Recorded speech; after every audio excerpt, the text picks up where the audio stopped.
Ես մեր պապից ուզել եմ շորիկ, ուզել եմ հերախոս ու տիկնիկ։ Ես մեր պապիկից ուզել եմ տիկնիկ և նկարչական բարեկաթուր։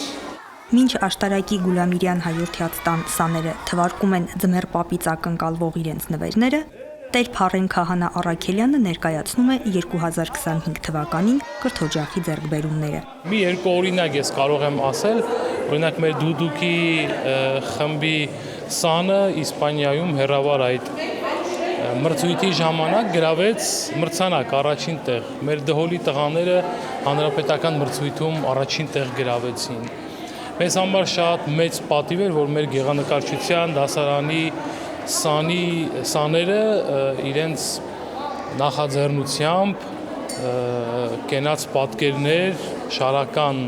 այդ գրքույկը հրատարակեցին Վեհապար Հայրապետի օրհնությամբ։ Եվ իրենք կարդացին շարականները, երգում են շարականները եւ այդ շարականները նկարի պատկերի վերածեցին։ Մենք գնացել էինք Էջմիածին ապրելու եւ մեզ քանի որ լավ ապրեցինք, մեզ ուղեկցեցին դեպի Իտալիա։ Չեն գնացել, դեռ պատրաստվում են գնալ։ Մեր նվիրյալ մանկավարժների շնորհիվ տարաբնույթ նոր ծրագրեր կյանքի կկոչվեն 2026 թվականին նոր ձեռքբերումներ ունենալու համար, ասում է Տեր Հայրը։ Աշտարակի հայորդյաց տան 14 տարբեր դասարաններում 270 երեխա է սովորում։ Տարեվերջին ամանորյա ելույթներ էին պատրաստել կատարողական դասարանների սաները։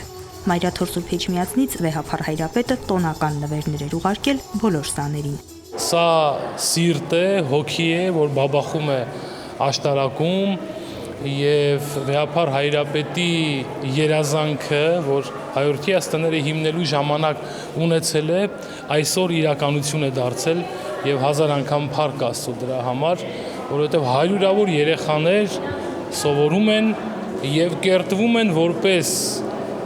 լիարժեք քրիստոնյաներ, պատանիներ եւ երեխաներ։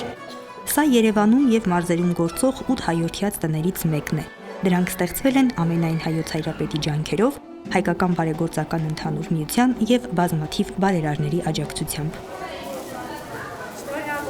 Սոնա Խաչատրյան, Հարություն Տոլանյան, Եկեղեցական կյանք։